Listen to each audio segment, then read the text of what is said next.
نتیجہ یہ ہوا کہ پشاور کی دہشت گردی کی عدالت نے ٹی سی نے ان تمام ملزمان کو بری کر دیا.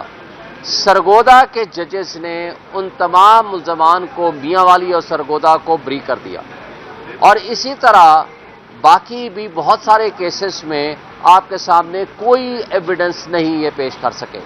اور جن لوگوں کو وہاں بری کر دیا گیا ان کو یہاں آرمی ایکٹ کے مطابق سزائیں دے دی گئیں.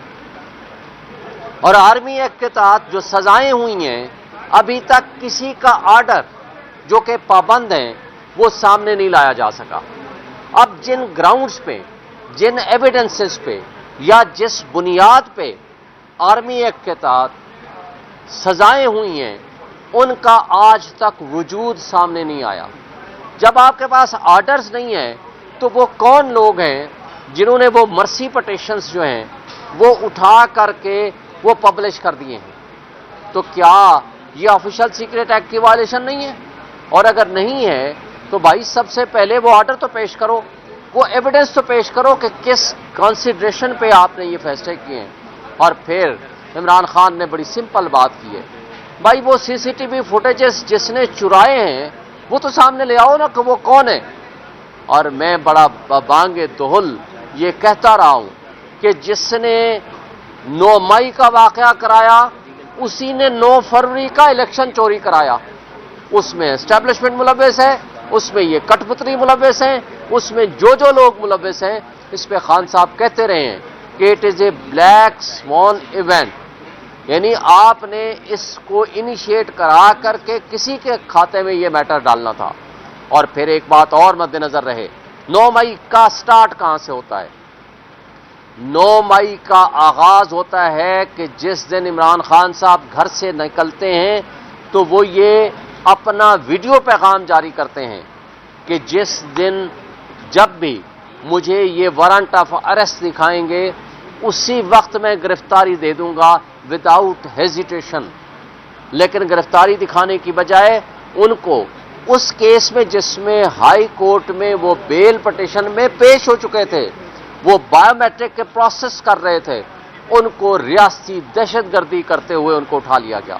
اور آپ کو یہ بھی یاد ہوگا کہ جن رینجرز نے ان کو اٹھایا تو کہا گیا کہ جناب نیب کا جو وارنٹ آف اریسٹ تھا وہ ایگزیکیوٹ ہوا، تو کہا گیا کہ جناب نیب کو بلایا جائے. نیب والے آتے ہیں تو کہتے ہیں جی ہمیں تو پتہ ہی نہیں، ہم نے تو نہیں کیا، ہم نے تو یہ وارنٹ بھیج دیا تھا منسٹری آف انٹیریئر میں. سیکٹری انٹیریئر کو بلایا، اس نے کہا جی میرے تک تو یہ ان کا لیٹر ہی نہیں ملا.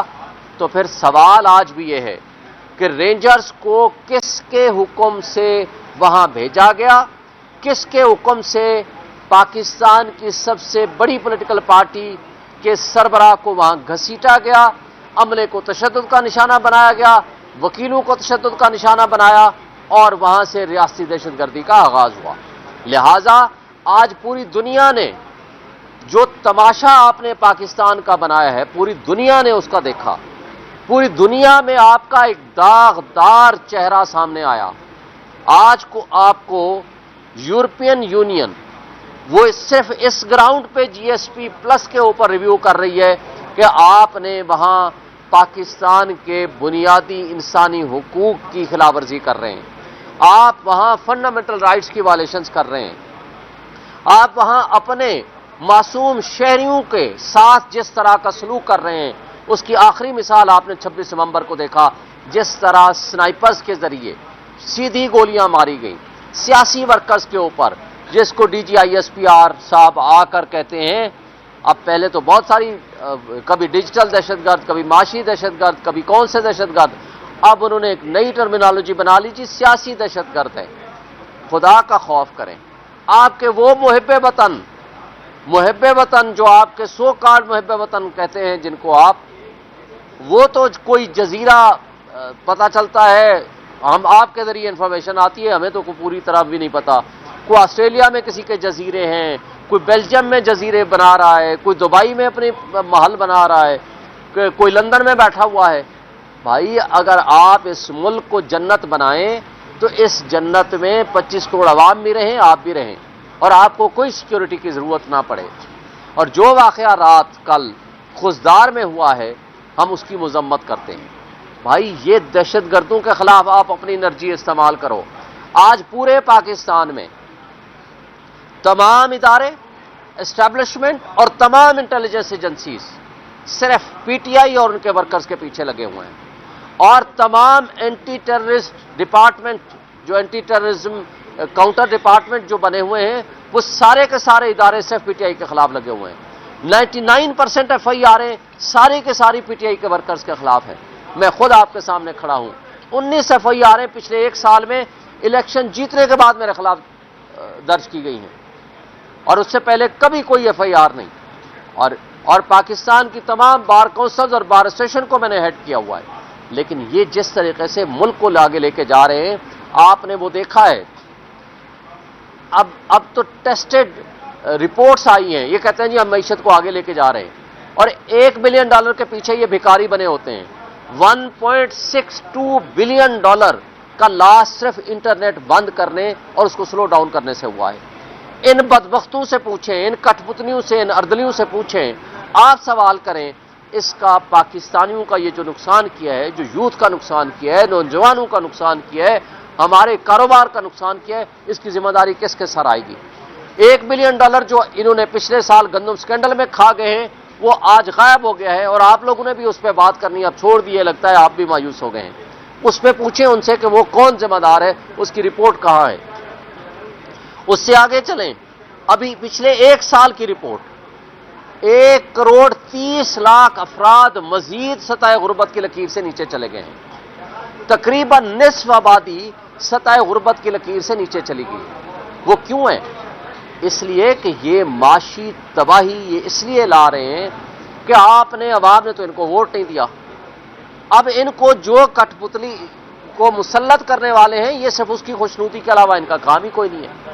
تو جو جمہوریت کے بغیر، آئین کے بغیر، قانون کی حکمرانی کے بغیر اور نظام انصاف کی درستگی کے بغیر دنیا میں کوئی ترقی نہیں کرتی، دنیا میں کوئی انویسٹمنٹ لے کر نہیں آتا، اور ترقیاں انویسٹمنٹ کے ذریعے کاروبار پیدا کرتی ہیں اور وہ روزگار پیدا کرتی ہیں. اس کے بغیر کچھ نہیں ہوتا. آج آپ کے لوگ برین ڈرین ہو رہا ہے، جو پڑھا لکھا بندہ ہے وہ ملک سے باہر جا رہا ہے جس کو موقع ملتا ہے، اور جو پیسہ ہے وہ ملک سے لے کے باہر چلے جا رہے ہیں. یہ آپ کے اوپر مس ٹرسٹ ہے، ان کٹ پتلیوں کے اوپر، اس نظام کے اوپر، اس فرسودہ نظام کے اوپر. ایک سوال ہوا تھا کہ مذاکرات کا. دیکھیں، خان صاحب نے اس سے پہلے کہا تھا کہ مذاکرات اس سے ہونے چاہیے جس کے پاس اختیار بھی ہو. اب آپ کو پتا ہے کہ اختیار کے بارے میں کل عرفان صدیقی نے خود کہا ہے کہ جناب ہم سے وہ مطالبہ کریں جس کا ہمارے پاس اختیار بھی ہو. بھائی اگر آپ کے پاس اختیار اتنا نہیں ہے کہ آپ مذاکراتی کمیٹی کو خان صاحب سے ملاقات کرا دیں، تو مجھے بتائیں تو تم کٹ پتلی پھر اردلی بیٹھے کس لیے ہو؟ ریزائن کرو نا. کیوں آپ نے جعلی مینڈیٹ کے ذریعے جعلی کاغذ کا ٹکڑا اٹھا کر کے اپنے کرپٹ الیکشن کمیشن کا جو عملہ کرپٹ پریکٹسز میں ملوث ہے، جو ریٹرننگ آفیسرز کرپشن میں ملوث ہیں، ان کے ذریعے کاغذ کا ٹکڑا اٹھایا اور یہاں آ کر کے آپ مسلط ہو گئے ہیں، تو آپ گھروں میں جاؤ. لیکن خان صاحب نے ان کو ایکسپوز کرنے کے لیے ان کے پاس سمپل 2 مطالبات رکھ دیے ہیں. 9 مئی اور 26 نومبر کا آپ آڈٹ کرا دیں جوڈیشل کمیشن کے ذریعے، اور نمبر 2 آپ سیاسی قیدیوں کو رہائی دے دیں. اور اگر اتنی معصومانہ 2 مطالبات کے اوپر بھی یہ کنسیڈر نہیں کر سکتے یا آگے نہیں چل سکتے، تو پھر میرا خیال ہے کہ ان کو ایکسپوز کرنے کے علاوہ کوئی اور آپشن باقی نہیں رہا. انشاءاللہ تعالی یہ کرپٹ نظام کا خاتمہ ہوگا اور بالآخر جمہوریت کی بحالی ہوگی. جو حقیقی نمائندے اور حقیقی ریپرزنٹیٹو ہیں عوام کے، جو کہ پی ٹی آئی اور عمران خان ہیں، وہ آگے آئیں گے تو ملک کی ترقی ہوگی.